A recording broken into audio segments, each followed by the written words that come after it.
Bonjour Luce Bernard.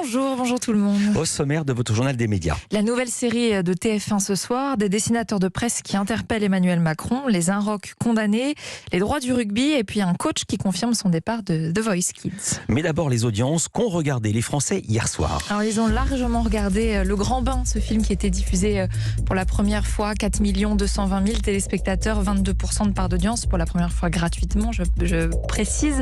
Deuxième, France 3 avec Commissaire Dupin, le premier épisode a attiré 3 25 000 téléspectateurs, 14,4% de part d'audience. Et puis troisième, M6, Capital, sur le pouvoir d'achat des Français, 2 470 000 téléspectateurs, 12,8% de part d'audience. C'est mieux que la précédente émission. On passe aux audiences du week-end et on commence par samedi soir. Oui, M6 était leader, c'est rare, mais bon, il y avait foot, c'était le match de l'équipe de France, Ukraine-France, 5 230 000 téléspectateurs. Derrière, France 3 résiste plutôt bien avec Meurtre en pays Qatar, d'autant que c'était une rediffusion, 3 100 000 téléspectateurs.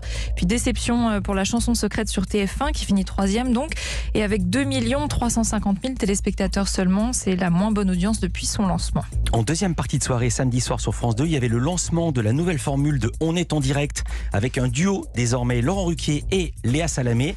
Est-ce qu'il y a eu un effet sur les audiences? Non, pas vraiment. Il faudra voir dans le temps, mais samedi soir, en tout cas, l'émission a été suivie par 709 000 téléspectateurs, presque 100 000 de moins que l'émission de rentrée l'an passé. On finit par les audiences de vendredi soir. Oui, Candice Renoir, indétrônable sur France 2. La série a été suivie par 4 400 000 téléspectateurs. C'est en baisse par rapport à la semaine dernière, mais il n'y avait qu'un épisode inédit. Deuxième place pour TF1 et l'émission de Jarry Game of Talents. En hausse, là, par rapport à la semaine dernière, 2 980 000 téléspectateurs. Et puis troisième place pour M6 avec sa traditionnelle série NCIS, 2 millions de téléspectateurs.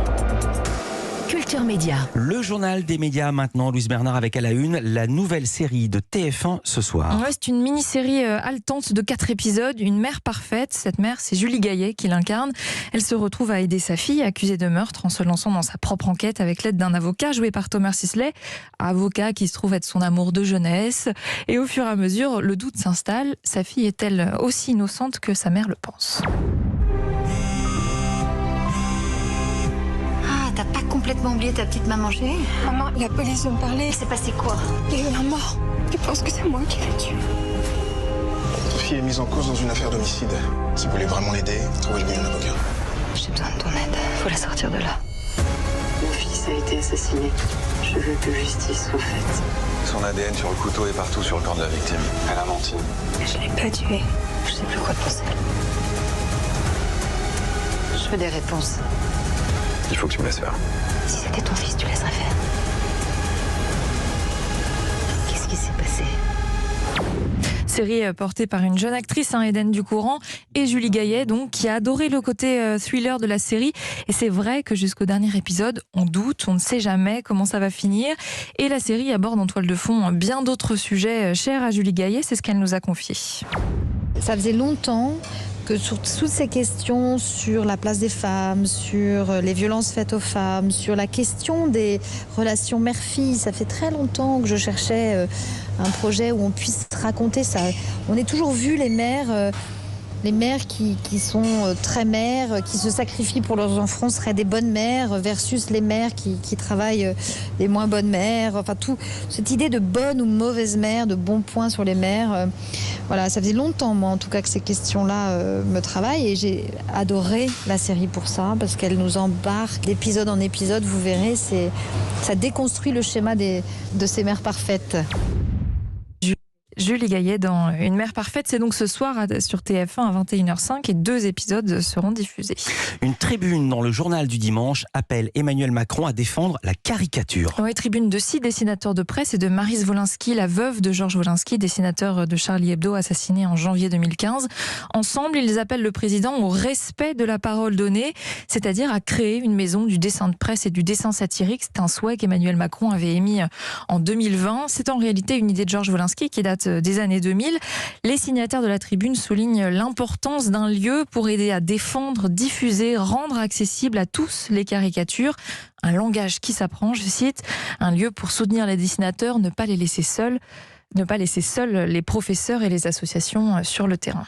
Le magazine Les Inrecuptibles condamné au prud'homme. Oui, pour avoir licencié sans cause réelle et sérieuse son ancien rédacteur en chef, David Doucet. Il avait été licencié en 2019 suite à une affaire très médiatisée. Vous vous en souvenez peut-être, ça avait fait beaucoup de bruit dans les rédactions. Ouais. Affaire dite de la Ligue du LOL. Des journalistes et communicants ont été accusés de harcèlement sur Internet.